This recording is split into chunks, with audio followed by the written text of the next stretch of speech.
কানাডায় আসার পর এখানকার ফ্রোজেন মাছগুলো একেবারে ডিপ ফ্রিজে ফ্রোজেন করা থাকে এবং এর আঁশ ছাড়ানো থাকে না।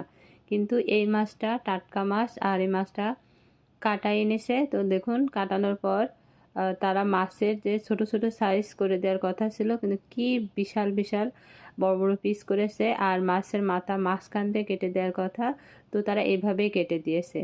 তো দেখুন, এখানকার লোকজনও কিন্তু প্রচুর পরিমাণে ফাঁকিবাজ। আর তাদেরকে বলা হয়েছে যে ছোট মাছের পিস, আর তাদের কাছে এটাই মনে হয়েছে সব থেকে ছোট মাছের পিস কাটা।